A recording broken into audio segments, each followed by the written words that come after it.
चलिए company law start कर रहे हैं। नया चैप्टर है, चैप्टर नंबर 4 का D part, that is buyback of securities. वो अपना आज का टॉपिक है, पेज 121।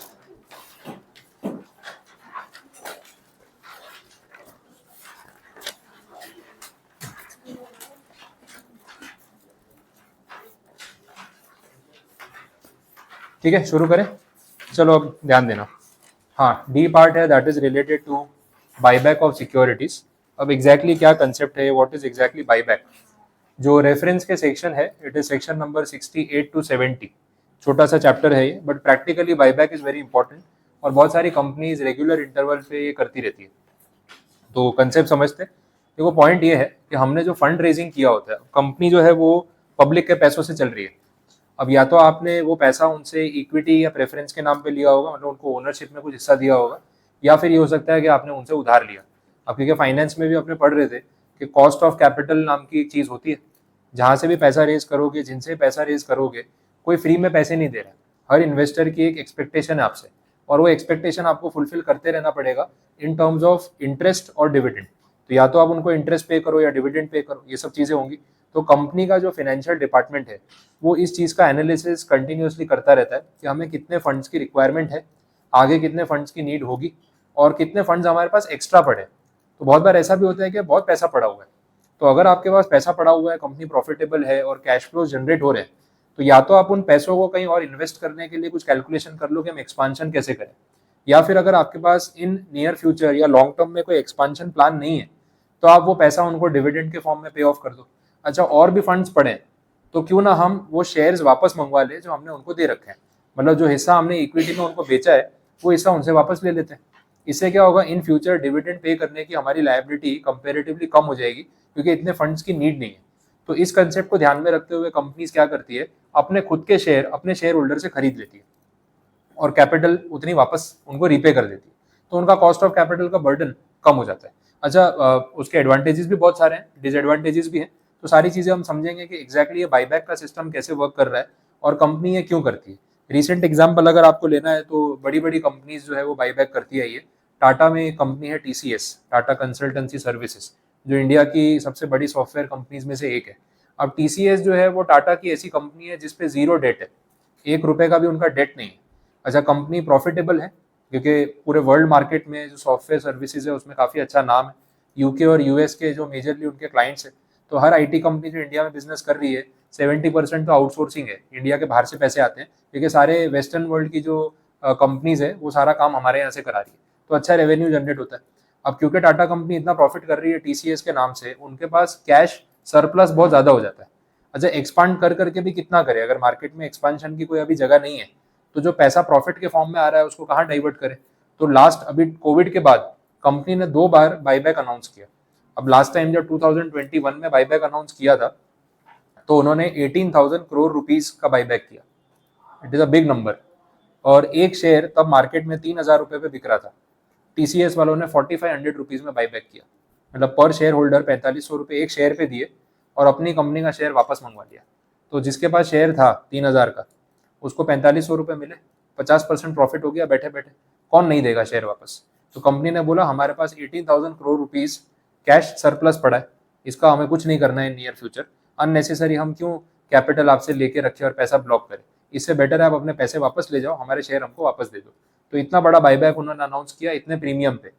दूसरी बार वापस अभी 15,000 करोड़ का बाईबैक अनाउंस किया, और शेयर कंपनी ने वापस मंगवा लिए और पैसे रिटर्न कर दिए, because they don't need that much capital. जितनी है उससे कम कैपिटल में भी उनका बिजनेस स्मूथली चलेगा, तो उनको कॉस्ट नहीं बढ़ाना। तो डिविडेंड भी उतना कम देना पड़ेगा जितने शेयर्स कम होंगे। अच्छा, प्रॉफिटेबिलिटी बेटर दिखेगी। अगर मैं मान लो 1 लाख रुपए कमा रहा हूँ और 10 लोगों में बांटने हैं, या 10 इन्वेस्टर है, तो एक इन्वेस्टर को 10,000 कमा के दे रहा हूँ देखा जाए तो। बट वही अगर इन्वेस्टर आधे हो जाए, 5 ही इन्वेस्टर हो जाए, तो पर इन्वेस्टर रिटर्न बेटर दिखेगा, सीधा डबल हो गया। तो जो रेशियोज होते हैं फाइनेंशियल रेशियोज, वो इंप्रूव हो जाते हैं। तो ये सब एडवांटेजेस है, कंपनी बाईबैक क्यों कर रही है। अच्छा, कंपनी का बाईबैक करना मार्केट में एक पॉजिटिव मैसेज भेजता है। वो ये शो करता है कंपनी का इतना सरप्लस पड़ा है कि ओनर्स का पैसा रिटर्न कर रही है। वो तो लास्ट में आते हैं, सबसे पहले तो हम डेट चुकाते हैं। तो ओनर्स का पैसा रिटर्न करने की कैपेसिटी है, दैट मीन्स हमारी कंपनी फाइनेंशियली बहुत स्टेबल है। तो इससे मार्केट रेपुटेशन अच्छी हो जाती है, उल्टा स्टॉक के प्राइजेस भी बढ़ते हैं, इतनी स्टेबल कंपनी है। बीच में अभी हीरो मोटर्स ने आई थिंक, या बजाज ने दो में से किसी एक ने बाईबैक अनाउंस किया था और उनका भी शेयर जो है 10,000 रुपये का एक शेयर पे उन्होंने बाईबैक किया, तो इतने प्राइस पे बाईबैक हुआ जो मार्केट रेट से ज़्यादा ही था, प्रीमियम दे रहे थे, तो उस वजह से बहुत बार लोग शेयर खरीद भी लेते हैं, क्या बाईबैक में मेरा भी नंबर लग जाए। अच्छा, बाईबैक में कंपनी करती किस तरीके से, तो ऐसा नहीं आपके सारे शेयर वापस ले लेंगे, रेशियो में होता है, तो रेशियो रख देते हैं कि भाई 15 में से एक शेयर या 14 में से एक शेयर या 7 में से एक शेयर।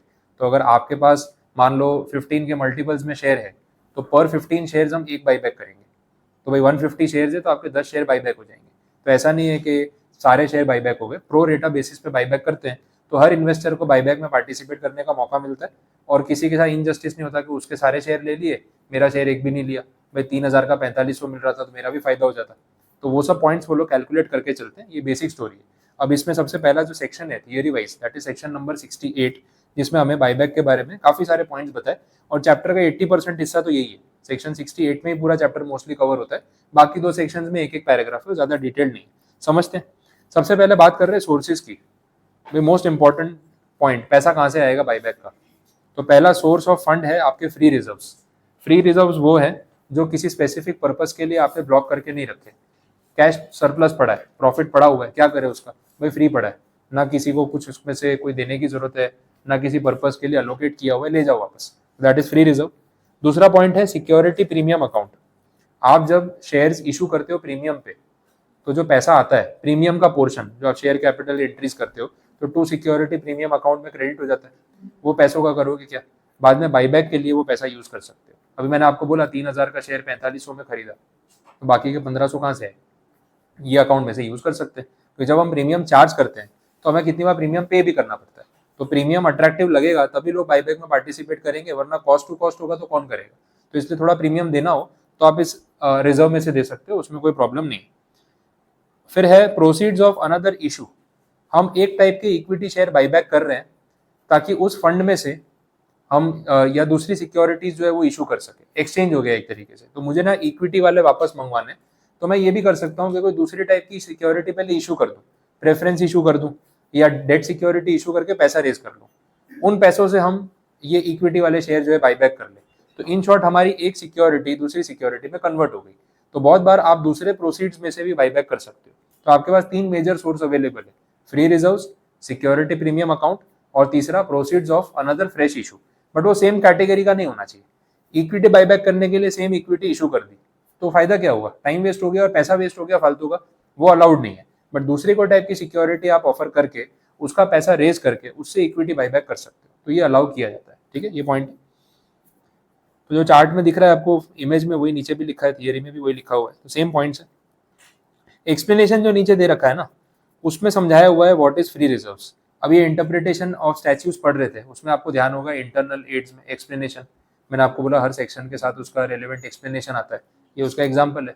हाउएवर लिखा है वो प्रोविजो है, ठीक है, तो वो सब आपको एग्जाम्पल्स यहाँ बार बार दिखते रहेंगे।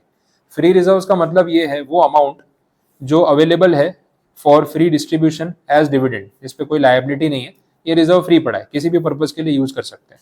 बट फ्री रिजर्व में क्या इंक्लूड नहीं होता है, again provided that unrealised gains, notional gains on और रीवैल्यूएशन ऑफ असेट्स, ये सब चीजें जो है फ्री रिजर्व्स का हिस्सा नहीं है। अनरियलाइज्ड गेन मतलब जो प्रॉफिट दिख रहा है लेकिन आपके हाथ में नहीं आया। जैसे आप स्टॉक मार्केट में इन्वेस्ट करते हो तो आपके पोर्टफोलियो में 1,00,000 रुपए के शेयर है जिसकी आज की मार्केट वैल्यू 1,50,000 रुपए, तो प्लस में है अभी आपका पोर्टफोलियो 50,000, लेकिन वो 50,000 कैसा गेन है, रियलाइज्ड है कि अनरियलाइज्ड, अनरियलाइज्ड, क्योंकि आपने बुक नहीं किया। हाँ, आपने आज सारे शेयर बेच दिए तो 50,000 का प्रॉफिट आपके अकाउंट में आ गया ना, that is called realised gain. तो जो अनरियलाइज्ड है वो पे ऑफ कैसे करोगे, यूज कैसे करोगे, तो फ्री रिजर्व नहीं है। नोशनल गेन, नोशनल का मतलब भी वही है जो ऑन पेपर दिख रहा है लेकिन एक्चुअल में अभी तक रियलाइज नहीं हुआ, उसका दूसरा नाम हो गया। तो notional gains are also not real because वो अभी आपके हाथ में नहीं है, तो फ्री रिजर्व की कैटेगरी में नहीं आ सकते।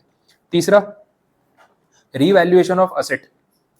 आपने कभी किया अकाउंटिंग में रीवैल्यूएशन ऑफ असेट, तो क्या इफेक्ट होता है उसका कुछ ध्यान में, हम एग्जैक्टली करते क्या है, बैलेंस शीट में जो असेट जिस प्राइस पे दिख रही है कॉस्ट पे, हम उसको रीवैल्यू करके उसकी वैल्यू बढ़ा देते हैं, बैठे बैठे आउट ऑफ नोवेयर, फ्री बैठे हैं, चलो असेट रीवैल्यू करते हैं, मैंने मशीन ली थी, प्रॉपर्टी ली थी 10 लाख में, आज कम से कम 13 लाख की तो होगी, चल भाई रीवैल्यू कर दी असेट, 10 लाख की प्रॉपर्टी 13 लाख की बना दी।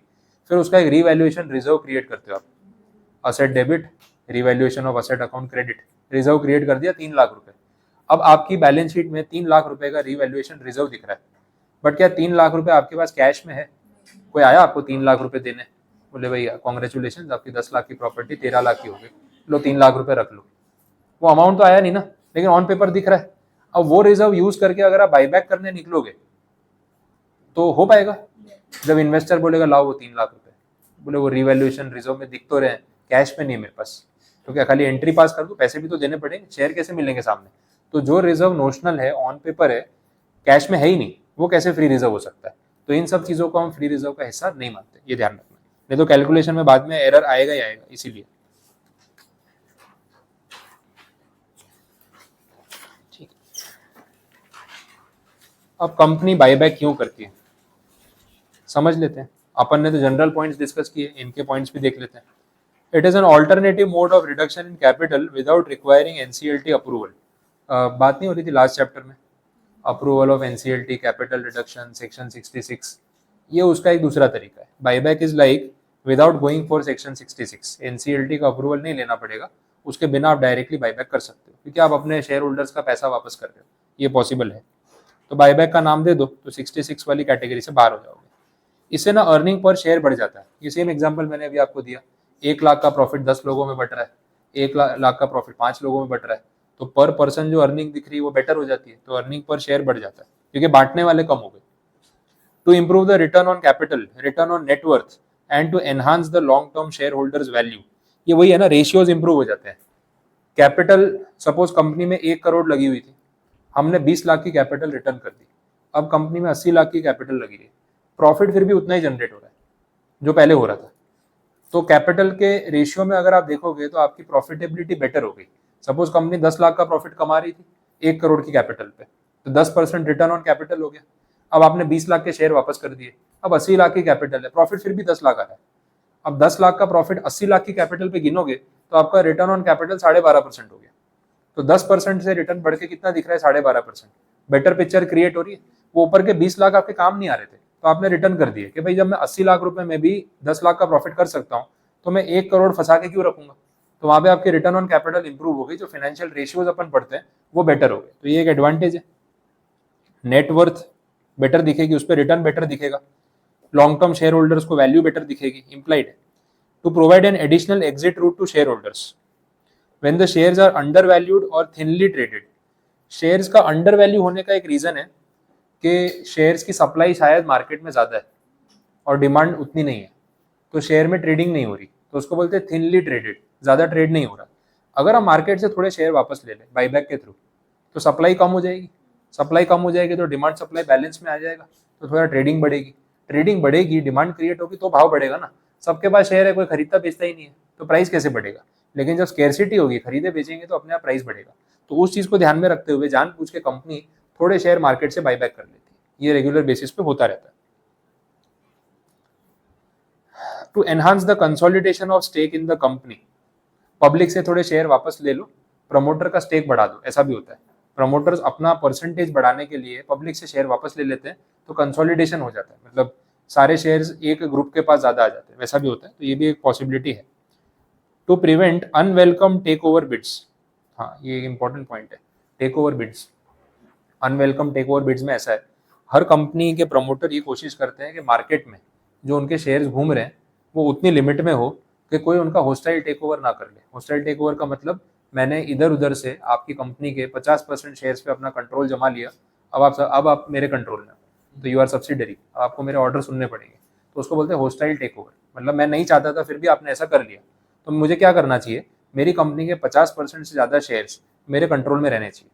मार्केट में 49% तक भी शेयर घूम रहे हैं ना, कोई फर्क नहीं पड़ता है, लेकिन अगर उससे ऊपर चले गए और सब लोगों ने एक होकर उसको परचेज कर लिया, तो फिर मेरी कंपनी मेरी कंपनी मेरा कंट्रोल चला जाएगा, सामने वाले की सब्सिडरी बन जाएगी। तो प्रमोटर्स यूजुअली अपना कंट्रोल पकड़ के रखने के लिए 51% शेयर्स अपने हाथ में रखते हैं, अपने हाथ में, फैमिली के हाथ में, फ्रेंड्स के हाथ में, रिलेटिव्स के हाथ में, जो शेयर बेचेंगे नहीं, ऐसे लोगों के हाथ में। अब रिलायंस देख लो, 54% shares Mukesh Ambani and family के नाम पे है, उनके रिलेटिव्स, फ्रेंड्स, एसोसिएट सबके नाम पे मिला के। अब रिलायंस में कोई कितना पैसा लगा ले, कंट्रोल नहीं ले सकता, क्योंकि मार्केट में 46% शेयर है खाली, सारे खरीद लो जाके, जितना पैसा लगा लो, कंट्रोल नहीं मिलेगा, तो कंट्रोल 51 पे मिलता है, और 51 से ज़्यादा शेयर उन्होंने अपने हाथ में रखे हैं, तो फिर वो कंट्रोल आप कभी भी एक्सरसाइज नहीं कर पाओगे। तो होस्टाइल टेक ओवर से बचने के लिए, कभी ऐसा हो सकता है मार्केट में आपके बहुत ज़्यादा शेयर घूम रहे हैं, आपको लग रहा है परसेंटेज ठीक कैसे करें, तो या तो खुद और पैसा डालो या मार्केट से शेयर खींच लो वापस, तो परसेंटेज अपने आप आपका कंट्रोल में आ जाएगा। ये कैलकुलेशन होती है और हर कंपनी को ये करना भी चाहिए और करती भी। सरप्लस कैश बहुत सारा पड़ा है, शेयर होल्डर्स को रिटर्न कर दो। कैपिटल स्ट्रक्चर को ऑप्टिमाइज करने के लिए, डेट और इक्विटी का रेशियो ठीक करने के लिए आप ये कर सकते हो। मार्केट स्लगिश कंडीशन में, स्लगिश का मतलब है कि बहुत ज्यादा भाव नहीं आ रहा, मार्केट स्लो चल रहा है, तो सप्लाई कम कर देंगे तो अपने आप सही प्राइस पॉइंट पे आ जाएगा। डिमांड सप्लाई का गेम है, तो वो आप कर सकते हो। To serve the equity more efficiently, वही हो गया, इक्विटी के ज्यादा पैसे उठा रखे हैं और काम नहीं आ रहे।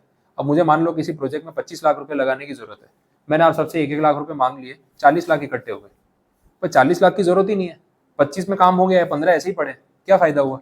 अब वो 15 पे भी तो आप रिटर्न तो एक्सपेक्ट करोगे ना, और मैं नहीं दे पाऊंगा तो लगेगा कि मैं अच्छा परफॉर्म नहीं कर रहा। इससे अच्छा मैंने 25 ही लिए होते और मैक्सिमम रिटर्न देता, तो आप सब खुश होते कि हमारी इक्विटी का हमें बेस्ट बेनिफिट मिल रहा है। तो वो कैलकुलेशन के लिए बहुत बार बायबैक करना नेसेसरी होता है। फिर नेक्स्ट सबसेक्शन 2, बायबैक करने के लिए किसको पूछना पड़ेगा, तो उसकी कुछ रिक्वायरमेंट्स है। पहले तो कंपनी के आर्टिकल ऑफ एसोसिएशन में ये चीज की परमिशन होनी चाहिए कि कंपनी बायबैक कर सके, तो वो एक अथॉरिटी वाली बात होगी कि आर्टिकल्स में अथॉरिटी होना जरूरी है। आप मेन वर्ड अंडरलाइन कर लो, आर्टिकल्स ऑफ एसोसिएशन, AOA करके लिखा हुआ है, तो उसमें अथॉरिटी होनी चाहिए। दूसरा बोला, जो बोर्ड ऑफ डायरेक्टर्स हैं उनका भी अप्रूवल लेना जरूरी है बोर्ड मीटिंग में, ये कंप्लायंस हो गया, तो बोर्ड मीटिंग वाला पॉइंट हाईलाइट कर लो। और अगर कंपनी लिस्टेड है तो शेयर होल्डर्स का भी वोट लेना पड़ेगा जनरल मीटिंग में। उसके लिए मेथड भी बोला हुआ है वोटिंग का, पोस्टल बैलेट, उस पर बात करेंगे। वो नीचे जो आंसर आ रहा है ना वो कंटिन्यू हो रहा है। अब बायबैक कितना करोगे उस पर डिपेंड करता है कि किसका अप्रूवल लेना पड़ता है। अगर आप अप टू 10% बायबैक कर रहे हो, up to 10% of what, paid up capital, free reserves, ये दो चीजें बोली हुई है, paid up capital and free reserves, ये दोनों का 10%। अगर आप इतने एक्सटेंड तक बायबैक कर रहे हो तो सिर्फ बोर्ड अप्रूवल चलेगा, बोर्ड रेजोल्यूशन इज इनफ। लेकिन अगर आप इससे ऊपर जा रहे हो, ज्यादा बायबैक कर रहे हो, अप टू 25%, तो फिर आपको शेयर होल्डर्स का रेजोल्यूशन पास करवाना जरूरी होगा, and that too special resolution. Special resolution मतलब मेजोरिटी 75% या 3/4, तो क्राइटेरिया है। अब ये टॉपिक लास्ट एग्जाम में भी पूछा था इन्होंने, बहुत बार यूज होता है। बायबैक छोटा चैप्टर है पर इंपॉर्टेंट है, पास्ट पेपर्स में बहुत बार रिपीट हुआ है, तो एक आंसर आ जाता है। तो उसमें ये क्वांटिटी के बेस पे केस पूछ लिया था कि इतना % बायबैक करना है, क्या प्रोसीजर होगा, बोर्ड रेजोल्यूशन इनफ है या स्पेशल रेजोल्यूशन चाहिए। तो आपको परसेंटेज पता है तो आप एक्सप्लेन कर सकते हो, सिंपल है। 25% से ज्यादा बायबैक करना इन एनी केस पॉसिबल नहीं है, अलाउड नहीं है, यहाँ से वो चीज पता चल रही है। 10% तक बायबैक करना है तो बोर्ड ऑफ डायरेक्टर से पूछ लो, उससे ऊपर 25 तक जाना है तो शेयर होल्डर से रिजोल्यूशन स्पेशल वाला पास करा लो, that is more than enough. और अगर लिस्टेड कंपनी है तो ये स्पेशल रिजोल्यूशन जो पास होगा शेयर होल्डर्स का, वो पोस्टल बैलेट के थ्रू होना चाहिए, जो ऊपर पॉइंट था। पोस्टल बैलेट एक वोटिंग का तरीका है, घर बैठे वोट करने का ऑप्शन मिलता है। नहीं तो क्या, मीटिंग में जाने के लिए हर कोई जाता नहीं है। पोस्टल बैलेट का मतलब है कि घर पे लेटर आएगा, या अगर रिमोट ई वोटिंग है तो घर पे ईमेल आएगा, तो ईमेल पे रिप्लाई करके आप अपना वोट सबमिट कर सकते हो, जो भी टाइम लिमिट ओपन है। तो आपको फिजिकली मीटिंग में जाने की जरूरत नहीं। पहले जब पोस्टल बैलेट में लेटर आता था तो उसमें अपना वोट टिक करके लेटर पोस्ट कर दो, तो वापस लेटर पहुंच जाएगा कंपनी में और वो लोग काउंट कर लेंगे आपका वोट। तो जो लोग मीटिंग अटेंड करने नहीं जा सकते उस सिटी में, टाइम वेस्ट करके अपना, वो घर पे बैठ के वोट कर सकते हैं। तो बहुत सारे इंपॉर्टेंट मैटर्स में मैंडेट कर दिया कि ये रिजोल्यूशन पोस्टल बैलेट से ही पास होना चाहिए। तो इम्प्लाइड है घर बैठे हर वोटर को वोट करने का मौका मिलेगा, ये नहीं कि भी वहां जाके ही वोट करना पड़ेगा, ऐसा नहीं। और जहाँ पोस्टल बैलेट मैंडेटरी नहीं होता छोटे मोटे मैटर में, उसमें फिर है कि भाई जो मीटिंग अटेंड करने आया सिर्फ वही वोट कर पाएगा, बाकी लोगों को चांस नहीं मिलेगा, ऐसा भी होता है। क्लियर, तो वो ध्यान रखना, लिस्टेड कंपनी में पोस्टल बैलेट मैंडेटरी है और पोस्टल बैलेट में रिमोट ई वोटिंग वाला पॉइंट साथ में आ जाता है। नेक्स्ट सबसेक्शन 3, देखो स्पेशल रिजोल्यूशन की बात जब भी आती है उसका एक फिक्स प्रोसीजर है और ये आपको पूरे सब्जेक्ट में काम आएगा। जनरल आंसर बना लो, कहीं पे भी आया आपको बेसिक पता होगा तो आपका आंसर बनेगा। स्पेशल रिजोल्यूशन पास कराना इज अ टास्क, ठीक है। इसके लिए पहले एक बोर्ड मीटिंग अरेंज होगी, बोर्ड मीटिंग में बोर्ड रिजोल्यूशन पास होगा कि हमें एक जनरल मीटिंग करनी है। जनरल मीटिंग का एक नोटिस ड्राफ्ट होगा, वो नोटिस सारे शेयर होल्डर्स को भेजा जाएगा और एक डेट पे जनरल मीटिंग होगी। जनरल मीटिंग में स्पेशल रिजोल्यूशन पास होगा, वोट लिए जाएंगे। अच्छा, ये रिजोल्यूशन पास करने से पहले का भी एक प्रोसीजर होता है, सारे शेयर होल्डर्स को बताना तो पड़ेगा कि इस मीटिंग में ये रिजोल्यूशन पास होने वाला है। अब शेयर होल्डर को क्या समझ आती है बायबैक एग्जैक्टली क्या है? सब लोग कंपनी लॉ तो पढ़ के नहीं गए होंगे, मेरा लेक्चर भी अटेंड नहीं किया होगा, उनको क्या मालूम क्या बायबैक होता है क्या नहीं होता है, ठीक है। तो बायबैक के बारे में सबको टेक्निकलिटी पता नहीं है। अब जिन शेयर होल्डर्स को आप ये पोस्टल बैलेट से वोट करवाने के लिए घर पे नोटिस भेज रहे हो या जनरल मीटिंग के लिए फिजिकली इन्वाइट कर रहे हो, उसको एजेंडा तो बताओ कि मीटिंग में क्या होने वाला है। तो बोले बाईबैक पे रिजोल्यूशन पास करना है। आपने इतना लिख दिया एजेंडा में, नोटिस में। और बोलेगा बाईबैक क्या होता है, कितने शेयर बाईबैक हो रहे हैं, कितने रुपए पे बाईबैक हो रहे हैं, कंपनी पे इस पे क्या असर पड़ेगा, इसमें मेरा फायदा है नुकसान है, कुछ तो बताओ। अब वो किसको फोन करके पूछेगा बाईबैक क्या होता है। तो कंपनी की रिस्पॉन्सिबिलिटी है कि स्पेशल रिजोल्यूशन पास कराने के लिए जो जनरल मीटिंग का नोटिस भेज रहे हैं उसके साथ एक एक्सप्लेनेटरी स्टेटमेंट अटैच करें और उस स्टेटमेंट के अंदर ये पूरी स्कीम समझाए कि एग्जैक्टली बाईबैक में क्या हो रहा है, ताकि इन्वेस्टर घर पे पढ़ के आए कि अच्छा ये बात होने वाली है, उसको सारी टेक्निकल डिटेल्स पता होनी चाहिए, ताकि जब मीटिंग में वोट करे तो उसको येस या नो जो भी वोट करना है ना उसको समझ में आए। ये क्राइटेरिया है। तो that is called a explanatory statement which is attached with the notice of general meeting. Story clear हो गई, ठीक है। अब ये एक्सप्लेनेटरी स्टेटमेंट में क्या बातें लिखी होती है उसके ऊपर यहाँ बात हो रही है। ये आंसर बहुत सारे चैप्टर में इन बिटवीन रिपीट आएगा, बट इसको एग्जाम के लिए प्रिपेयर करने का तरीका बहुत लॉजिकल और सिंपल है। आपको पूरा पढ़ने की जरूरत नहीं है। आप ही सोचो कि आप कंपनी की जनरल मीटिंग अरेंज कर रहे हो और शेयर होल्डर्स को नोटिस दे रहे हो, तो एक्सप्लेनेटरी स्टेटमेंट में उनको क्या समझाओगे, बाईबैक की स्कीम ही तो बताओगे। उनमें जो भी आपने इस चैप्टर में पूरा पढ़ा उनको बताना पड़ेगा। हम फंड्स कहाँ से अरेंज कर रहे हैं, एक शेयर कितने का है, अभी मार्केट प्राइस क्या है, कितने रुपए बाईबैक कर रहे हैं, प्रीमियम कितना दे रहे हैं, यही सब होगा। इतने शेयर्स पे इतना बाईबैक हो रहा है, आपको अप्लाई करना हो तो उसके लिए क्या क्या करना पड़ेगा, डिटेल ही तो बता रहे हो। वो सारी डिटेल आपको मैं चैप्टर में पढ़ा ही रहा हूँ। तो एक्सप्लेनेटरी स्टेटमेंट का जो आंसर होता है वो चैप्टर का समरी होता है और कुछ भी नहीं है। तो अंदर के पॉइंट्स आपको वापस लास्ट डे पे पढ़ने नहीं पड़ेंगे, लिखने का तरीका पता होना चाहिए। अच्छा, ये एक्सप्लेनेटरी स्टेटमेंट में जो आप लिख रहे हो उसका टेंस कैसा होगा, पास्ट टेंस होगा, प्रेजेंट टेंस होगा, फ्यूचर होगा, मतलब ये चीज होने वाली है या हो चुकी है, होने वाली है। तो आप जब लिखोगे तो फ्यूचर टेंस के हिसाब से लिखोगे कि ऐसा होने वाला है, इसका ये इंपैक्ट होगा, हम इतने शेयर बाईबैक करने वाले। तो आपको टेंस पता है कि कौन से फॉर्मेट में लिखना है। अब आप उसके अंदर का आंसर जब पढ़ के देखोगे एक्सप्लेनेटरी स्टेटमेंट का, तो आपको पूरे चैप्टर का समरी मिलेगा कि ऐसा ये सब बातें बाकी सेक्शन में हो ही गई है, वही लिखा हुआ है। तो अप्रोच बड़ा सिंपल है। स्टार्टिंग में एक दो बार ये जब आंसर आता है तो आपको पूरा पढ़ना पड़ेगा, लेकिन फिर आगे जाके आपको समझ आ जाएगा कैसे लिखना है। तो लास्ट डे पे अगर आपकी पूरी बुक में ऐसे 50 आंसर है तो आप सोचो कितना टाइम बच जाएगा अगर आपको लिखने का लॉजिक पता है। तो पूरा चैप्टर तो पढ़ ही रहे हो, ये आंसर पूरा नहीं भी पढ़ोगे तो चलेगा। कुछ पॉइंट्स ऐसे होते हैं इसमें जो यूनिक होते हैं, जो आगे के चैप्टर में कवर नहीं हुए कहीं, बस उतने टिक करके पढ़ लो, आपका आंसर प्रिपेयर हो गया। रिपीट पॉइंट्स पढ़ने की जरूरत नहीं, ठीक है। अब इस चैप्टर में जो ये वाला आंसर है, पहले तो सब सेक्शन 3 की बात हो रही है कि स्पेशल रिजोल्यूशन के साथ एक्सप्लेनेटरी स्टेटमेंट आपको अटैच करना पड़ेगा। अब उसके अंदर जो पॉइंट्स बोले हैं वो देख लो, सेम है जो मैंने आपको बताया। पूरा डिस्क्लोजर दे दो नोटिस में, बाईबैक की क्या जरूरत है वो बता दो, कौन से टाइप के शेयर सिक्योरिटीज हैं जो हम खरीदना चाहते हैं कैटेगरी बता दो, कितना अमाउंट लगेगा बाईबैक में वो बता दो, और कितने टाइम में बाईबैक कंप्लीट होगा वो बता दो। तो शेयर होल्डर को बेसिक आइडिया आ गया कि अच्छा ये स्कीम है, तो वो उसको क्लियर कर दो। अब सेक्शन के साथ साथ आ रहा है rule 17 sub rule 1 of share capital and debenture rules. इसमें बताया कि क्या क्या डिस्क्लोजर आपको एक्सप्लेनेटरी स्टेटमेंट में करना होता है, वेरी स्पेसिफिक पॉइंट्स, ठीक है। अब इसमें जितने रिपीट पॉइंट्स है मैं उस पर नहीं जा रहा हूँ, मैं डायरेक्टली आपको पहले वो पॉइंट समझा रहा हूँ जो नए हैं, फिर आप भले पूरा आंसर अभी लास्ट में पढ़ लेना। आप डायरेक्टली देखो पॉइंट जे, टेक्निकली पॉइंट और अच्छा पॉइंट है, प्रैक्टिकली आपको पूरा समझ आएगा। यहाँ पे ऐसा बोला है कि प्रमोटर्स की सारी डिटेल देनी पड़ेगी। मैं समराइज करके अगर आपको ये पॉइंट बताऊं तो इसमें ऐसा बोला है कि जब आप ये बाईबैक अनाउंस कर रहे हो तो आपको बाकी सारे शेयर होल्डर्स को ये क्लियर बताना पड़ेगा कि प्रमोटर्स का क्या रोल रहेगा इसमें। कितनी बार ऐसा होता है कि प्रमोटर अपने शेयर बाईबैक में नहीं देते, सिर्फ बाकी के शेयर होल्डर से वापस मंगवाते हैं। उसका सीधा एजेंडा होता है कि हमें प्रमोटर परसेंटेज होल्डिंग बढ़ाना है, तो आप सब वापस दे दो, मेरे शेयर उतने ही रहेंगे, तो टोटल शेयर्स कम हो जाएंगे, मेरा परसेंटेज अपने आप बढ़ जाएगा। तो मैं यहाँ क्लियर करूंगा कि मैं अपने शेयर नहीं दे रहा हूँ, प्रमोटर अपना होल्डिंग नहीं दे रहा है, हम सिर्फ रिटेल इन्वेस्टर से बाईबैक कर रहे हैं क्योंकि हमारा ये पर्पस है। क्लैरिटी होनी चाहिए। अच्छा, अगर प्रमोटर भी बाईबैक में कॉन्ट्रीब्यूट कर रहे हैं तो वो यहाँ मेंशन करेंगे कि we are also participating in the buyback equivalently with other share holders. तो जितना बाईबैक आपका होगा उतना हमारा भी होगा। अभी टीसीएस में जब बाईबैक हुआ तो टाटा सन्स उनकी प्रमोटर कंपनी है, तो टाटा सन्स ने बाईबैक में पार्टिसिपेट किया, तो वो 18,000 करोड़ में से कुछ 3-4 हजार करोड़ तो टाटा सन्स को मिले क्योंकि उनका खुद का इतना बड़ा स्टेक है उसके अंदर। उन्होंने बोला कि ये पैसा हम बाकी पर्पस के लिए यूज करेंगे, वो करेंगे। तो सबको पता है इन्वेस्टर्स को कि सिर्फ हमसे शेयर मांगे जा रहे हैं या प्रमोटर भी अपने शेयर दे रहा है, वो क्लैरिटी आ जाएगी। अच्छा, जिस प्राइस पे बाईबैक हो रहा है वो प्राइस कितना फेयर है, ये चीज जस्टिफाई होनी चाहिए। तो यहाँ पे ये बोला हुआ है कि पिछले 12 महीने में बाईबैक अनाउंस करने के पास्ट 12 मंथ्स में प्रमोटर्स ने क्या ट्रांजेक्शन किए वो आपको डिस्क्लोज करने पड़ेंगे। नहीं तो देखो, प्रमोटर को मालूम है कि हम तो बाईबैक का सोच रहे हैं, चलना अभी से शेयर खरीदना शुरू कर देते हैं, फिर क्या होगा जब बाईबैक होगा ना तो अपने को भी 3,000 का 4500 मिलेगा, तो अगर आपने वो इंटेंशन से परचेज किया तो ये तो इनसाइडर ट्रेडिंग के बराबर हो गया। तो आपको ना सारे शेयर होल्डर्स को यहाँ बताना पड़ेगा कि लास्ट 12 महीने में प्रमोटर्स ने कितने शेयर खरीदे, कितने शेयर बेचे, ट्रांजैक्शन डिटेल देनी पड़ेगी।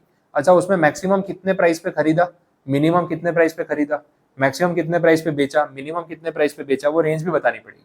ट्रांसपेरेंसी फुल होनी चाहिए। प्रमोटर्स यहाँ पे कुछ भी बात घुमा के करेंगे तो शेयर होल्डर्स एक्सेप्ट नहीं करेंगे। तो ये सारा पॉइंट आपको बोला है पॉइंट जे में और उसके बाद पॉइंट के में। तो आप पहले पॉइंट जे के ना जो इंटरनल 1 2 3 पॉइंट्स है वो पढ़ो, जो मैंने अभी बोला उससे रिलेट करो, फिर नेक्स्ट पॉइंट पे चलते हैं। पहले जे वाला पॉइंट पढ़ लो पूरा।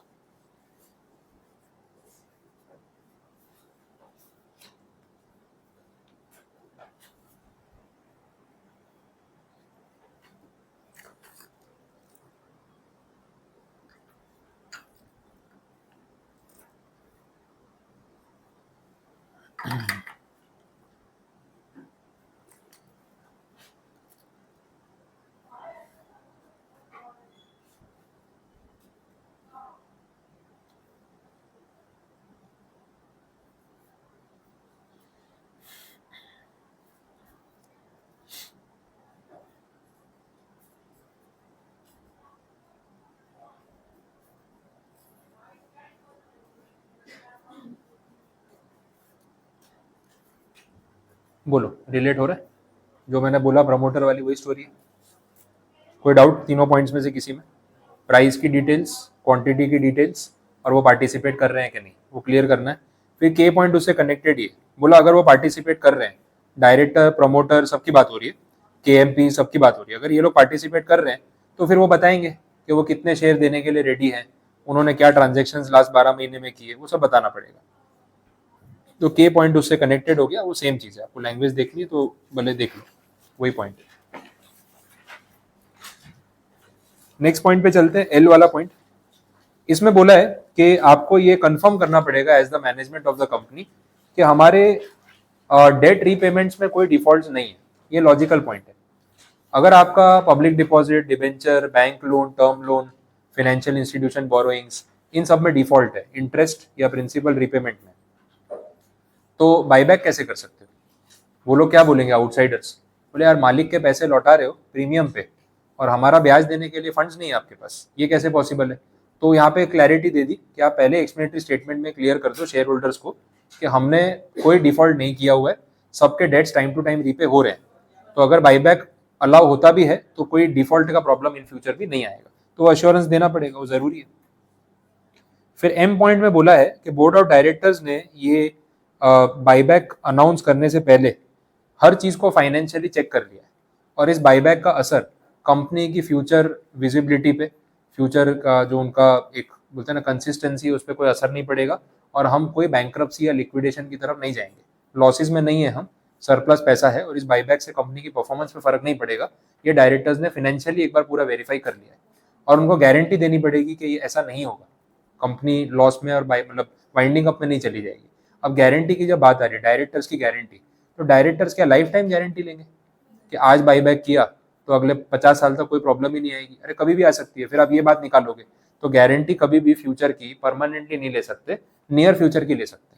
तो यहाँ पे बोला है कि डायरेक्टर्स को एटलीस्ट अगले 1 साल की गारंटी देनी पड़ेगी कि ये बाईबैक होने के बाद अगले 1 साल में कंपनी वाइंडिंग अप में या लॉसेस में नहीं जाएगी। उसके बाद जा सकती है, क्योंकि देखो मार्केट में कुछ भी हो सकता है, ऐसी कोई गारंटी जो है लॉन्ग टर्म की नहीं हो सकती। तो ये 1 ईयर वाली कंडीशन मैंने हाईलाइट कर रखी है एम पॉइंट में, आपको देखो सेकंड पॉइंट में दिख जाएगा कि फाइनेंशियली कंपनी सॉल्वेंट रहेगी। एक वर्ड यूज करते हैं सॉल्वेंसी ऑफ अ कंपनी, एक होता है इंसॉल्वेंसी। तो सॉल्वेंसी की जो गारंटी देनी होती है ना, वो 1 साल की देनी होती है, उससे ज्यादा नहीं।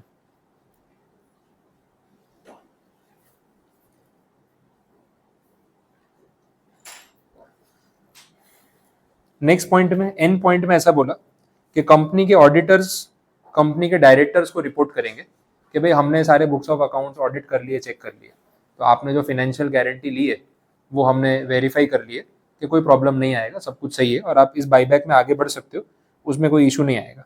तो ऑडिटेड स्टेटमेंट्स के बेसिस पे ही ये सब हो रहा है। तीसरा, जो थर्ड पॉइंट में एक 6 मंथ्स की कंडीशन है वो क्लियर कर देता हूँ। जो ऑडिटेड फाइनेंशियल स्टेटमेंट्स है यूजुअली अप्रैल टू मार्च होते हैं, और आप बाईबैक तो साल में कभी भी अनाउंस कर सकते हो। आपने अगर मान लो जुलाई में अनाउंस किया तो जो प्रीवियस फाइनेंशियल ईयर है जो मार्च में खत्म हुआ उसके ऑडिटेड स्टेटमेंट चलेंगे, लेकिन अगर आपने सितंबर के बाद अनाउंस किया, अक्टूबर, नवंबर, दिसंबर, तो जो फिनेंशियल स्टेटमेंट्स है वो 31 मार्च तक के और 30 सितंबर को 6 महीने पूरे हो चुके हैं। मतलब जो अभी अकाउंट्स आप दिखा रहे हो वो 6 महीने से पुराने हैं। तो अगर ऐसी कंडीशन आ जाए तो आपको ना एक इन बिटवीन ये जो ड्यूरेशन है 6-7 महीने 8 महीने का, उसके ना प्रोविजनल अकाउंट्स बनवाने पड़ेंगे, provisional balance sheet, provisional PNL, और उसका भी ऑडिट कराना पड़ेगा और वो स्टेटमेंट अटैच करनी पड़ेगी। तो 6 महीने से पुराना अकाउंटिंग डेटा नहीं होना चाहिए। अगर 6 महीने से कम पुराना है तो चलेगा, 6 महीने से ज्यादा है तो प्रोविजनल बैलेंस शीट बनानी पड़ेगी और उसका भी ऑडिटिंग करके स्टेटमेंट देना पड़ेगा। तो ये 6 मंथ्स वाली कंडीशन में वो चीज लिखी है। आपको पॉइंट पढ़ना है तो लैंग्वेज देख लो। थर्ड पॉइंट है एन वाला, वो पढ़ लो।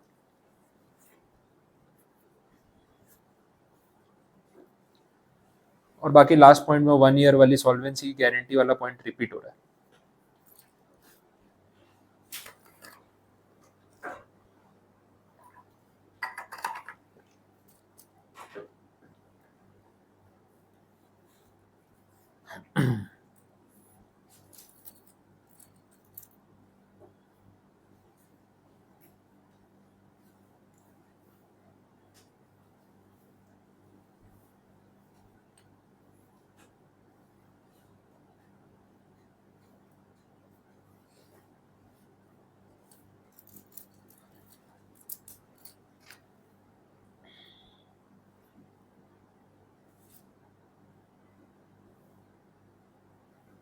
ठीक है, डन।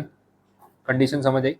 आप इसको अपने वर्ड्स में कैसे भी समझाओ, कोई प्रॉब्लम नहीं है, मीनिंग सेम निकलना चाहिए। तो एग्जैक्ट जैसे इन्होंने फ्रेज किया है, सेंटेंस फ्रेम किया, वैसे ही फ्रेम करना पड़ेगा, नेसेसरी नहीं। ठीक है, उसका इशू नहीं आएगा। आगे देखते हैं। Rule 17 sub rule 2, simple point है। ये जो बाईबैक आप कर रहे हो ना, उसका एक ऑफर लेटर दिया जाता है by the company's management to the share holders कि हम बाईबैक ऑफर कर रहे हैं। राइटिंग में एक डॉक्यूमेंट होगा, इसको लेटर ऑफ ऑफर बोलेंगे। इसकी कॉपी आपको पहले आरओसी में सबमिट करनी पड़ेगी। हर चीज पहले आरओसी को बतानी पड़ती है, ये भी तो इन्फॉर्म करना पड़ेगा।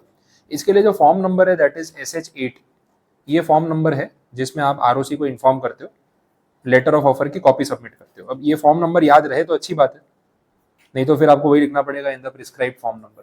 बट चेकर को समझ आ जाएगा कि आपको नहीं पता है ये कौन सा फॉर्म है, तो आधा मार्क काट लेगा, बाकी मार्क्स मिल जाएंगे। इस पे लेटर के ऊपर डेट और साइन होने चाहिए डायरेक्टर्स के, कम से कम 2 डायरेक्टर्स का साइन होना जरूरी है लेटर ऑफ ऑफर पे, जिसमें से एक डायरेक्टर का मैनेजिंग डायरेक्टर या MD होना जरूरी है। तो ये सब कंप्लायंसेस है, ये छोटे छोटे कंप्लायंस है, प्रैक्टिस में याद रखने पड़ते हैं।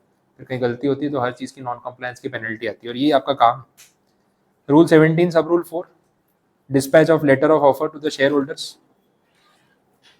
ठीक है, जैसे ही आरओसी में फाइल करो इमीडिएटली मेंबर्स को फॉरवर्ड कर दो, पर इसमें टाइम गैप मैक्सिमम 21 डेज का हो सकता है।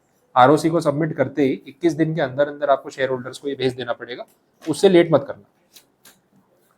बाईबैक का ऑफर कितने दिन तक ओपन रहता है? तो normally it is 15 to 30 days.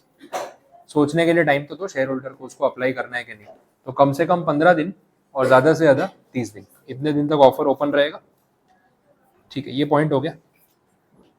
अगर मेंबर्स अग्री करे तो 15 दिन से कम टाइम भी दे सकते हैं, बट उसके लिए मेजोरिटी मेंबर्स अग्री होने चाहिए, वैसा है, अदरवाइज नहीं। नेक्स्ट पॉइंट है वो सेक्शन का पार्ट है, सबसेक्शन 2 का पार्ट है, डेट इक्विटी रेशियो की बात हो रही है। तो आप यहाँ पे जब बाईबैक कर रहे हो ना तो इक्विटी कम हो रही है, क्योंकि इक्विटी आप वापस मंगवा रहे हो, पैसा वापस कर रहे हो, शेयर वापस मंगवा रहे हो, तो इक्विटी पोर्शन आपकी बैलेंस शीट में कम हो जाएगा। डेट तो उतना ही रहेगा, डेट जरूरी नहीं कि आपने रीपे किया हो, तो डेट टू इक्विटी का जो रेशियो है ना वो बढ़ जाएगा, डेट ज्यादा हो जाएगा और इक्विटी कम हो जाएगी।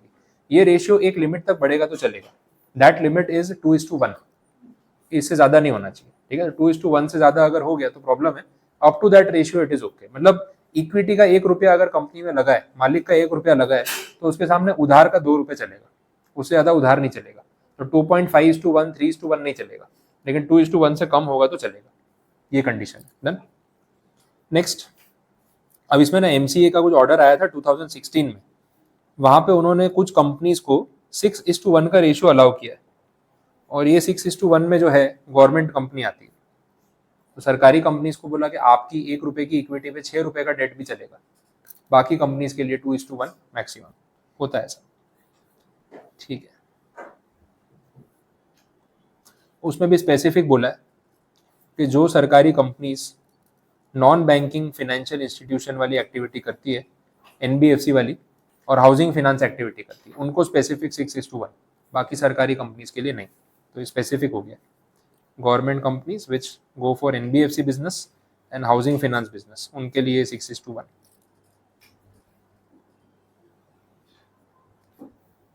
Next, share securities being bought back shall be fully paid up. Implied है, जो शेयर्स आप बाई बैक कर रहे हो वो फुल्ली पेड अप होंगे तो ही आप पूरा पैसा लौटाओगे ना। इन्वेस्टर ने पूरा पैसा दिया ही नहीं है, आप उसको पूरे पैसे रिटर्न कर रहे हो।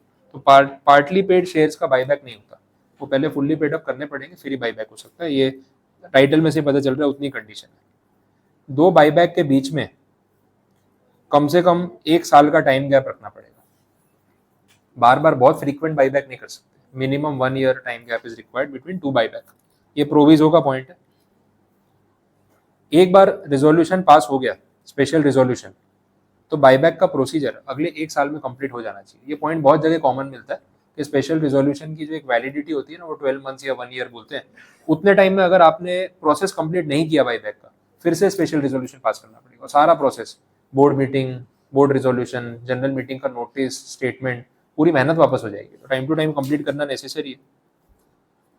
फिर आ रहा है सबसेक्शन 5, मेथड्स ऑफ बाईबैक।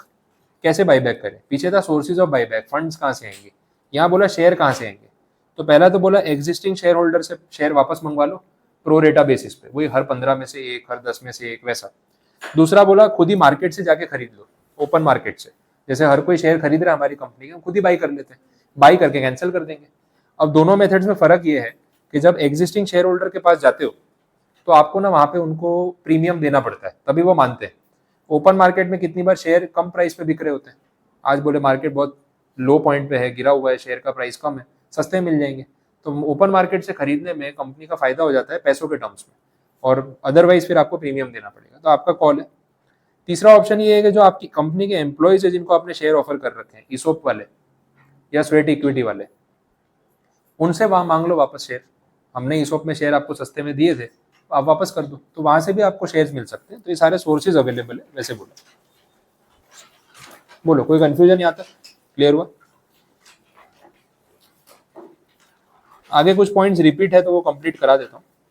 जैसे टाइटल वाले पॉइंट्स है, ये सबसेक्शन 6 जो बोला है ना, उसमें बात हो रही है डिक्लेरेशन और सॉल्वेंसी फाइल करने की। वो पॉइंट मैंने आपको पीछे बता दिया कि सेबी और आरओसी में एक सॉल्वेंसी का स्टेटमेंट फाइल करो, जहां आप उनको ये बताओ कि इस बाईबैक से कंपनी की सॉल्वेंसी पे कोई थ्रेट नहीं है, और बाईबैक हो गया तो कंपनी बंद नहीं हो जाएगी।